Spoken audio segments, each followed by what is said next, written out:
To trim the bottom. So I did that quickly. And the next thing is, oh, there's it. You pick your lid. So I have a bunch of them. I know none is quite perfect, I think. So I showed you the drop lid, so it can be trimmed on the sides to fit into here. Or I have two other ones. This one is too big, it could be trimmed on the side. Yeah, I think I really made this one for that one. So that's gonna be complicated because I never really demoed this. All right, so this is a drop lid. And I will just trim it a little bit smaller so it will fit into the teapot.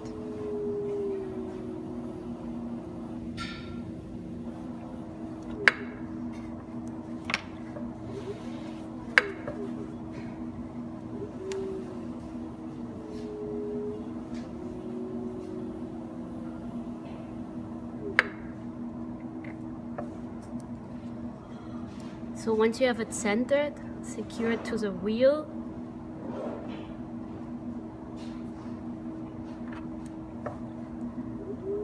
I'm taking off just little.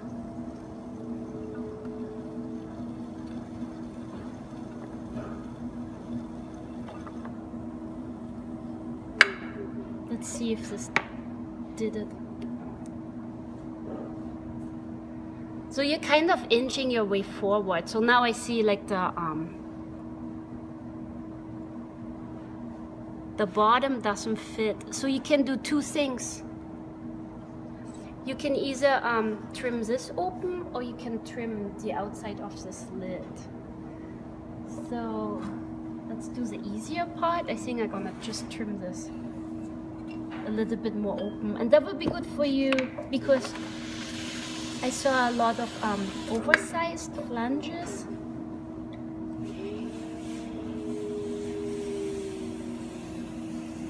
So make sure you always center the top and not the bottom of your pot, because it might have been trying crooked.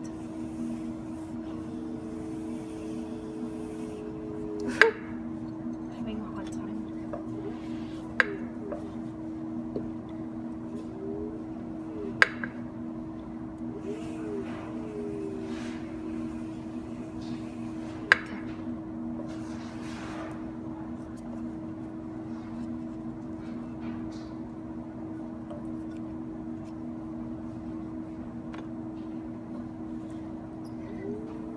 So then you just make more space for the bottom part of your lid.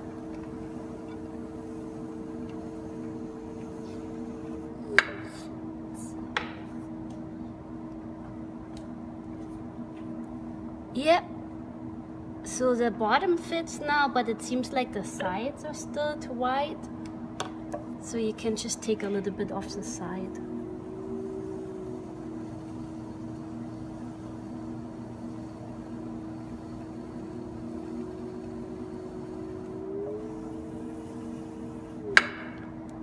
And so you just keep going till the lid perfectly fits. You probably only need like a millimeter of space.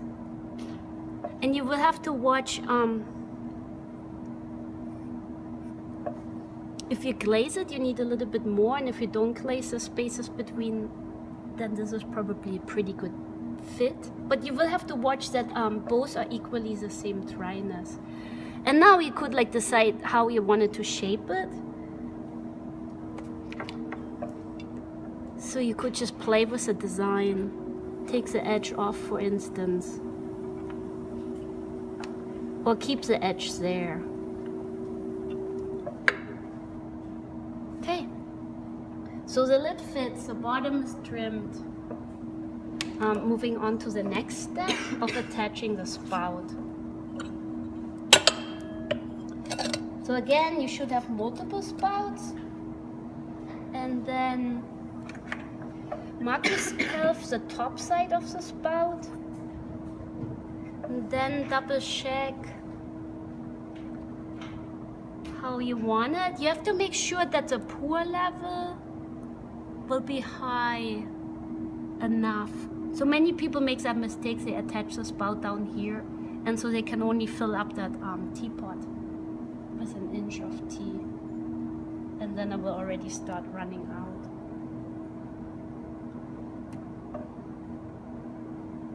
So it's kind of trial and error. I think I wanted a little bit more.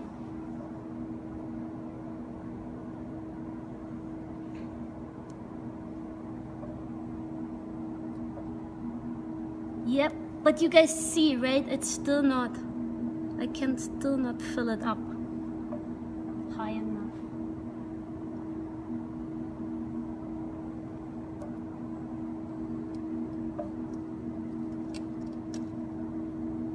Yeah, that looks pretty good to me. So now you're just gonna bevel the edge.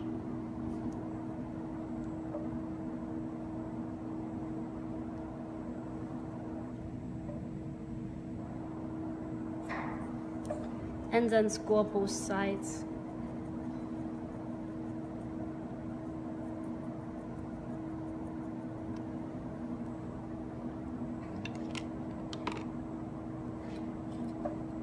Double check. So now you gotta mark yourself where the spout goes. And usually the slip mark will be good enough. And I'm like making this this line there, so that will help me to get it on faster. And you can do two things. You can either poke holes into this area, or you can cut everything out. If you poke holes, it's like a sieve and keeps the tea leaves in. But for easier cleaning, you can also just like open it up all the way. So keep in mind those edges which I just cut will be super sharp once it's fired. So it's probably a good idea to break the edges so that you don't cut yourself when you're like doing the dishes. Yep. And then now it's like easy, right? I just follow the line to the line and I touch the spout.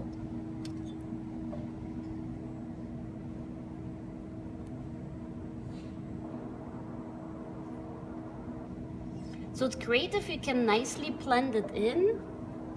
So two options, either nicely blending it in or like keeping a crisp line. So I usually like wiggle it on and then I keep it there for like the next 5 minutes and let it just like stiffen up a little bit before I go over and smooth it.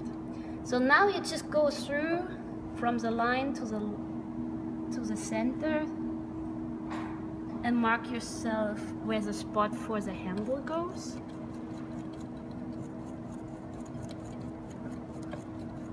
Right.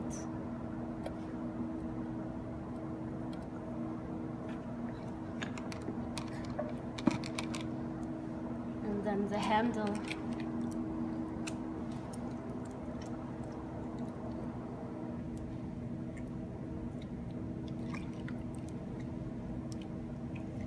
And really with a droplet, like what I just did, it suggests to also make a handle on top of it. But I'm gonna just put one on the side for now.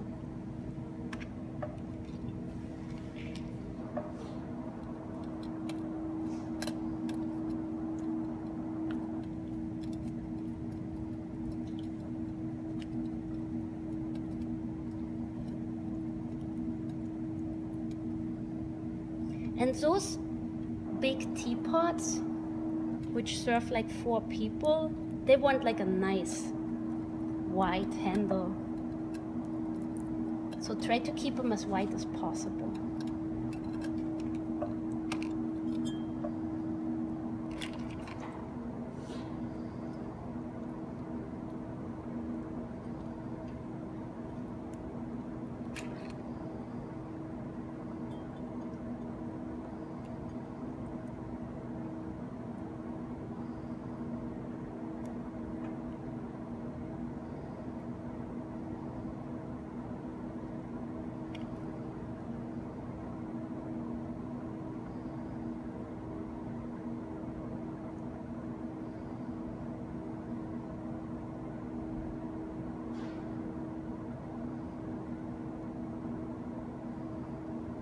sound actually came off a little bit, but that can be fixed.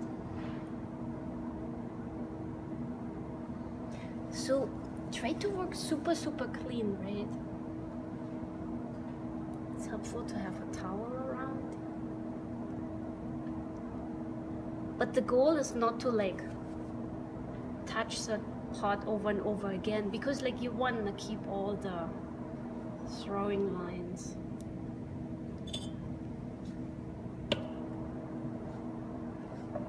And then this one would look like this. And in this case, the clay is pretty soft, so my handle is kind of collapsing into the wrong direction.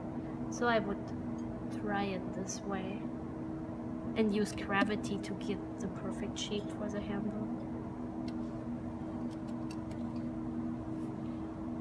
All right. Last thing, you sign your pot so you recognize it after it comes out of the kiln. And you clean that edge up. Probably the easiest way to blend it in is like to make like a really skinny coil. I like that edge. You like it? And work it in. But again, like it's your decision. Like either you blend it in perfectly or you keep like a nice crisp edge. And then like if you look at the teapot in the overall, so this should like make sense to each other. So my case, I put the spout now a little bit too high and the handle a little bit too low.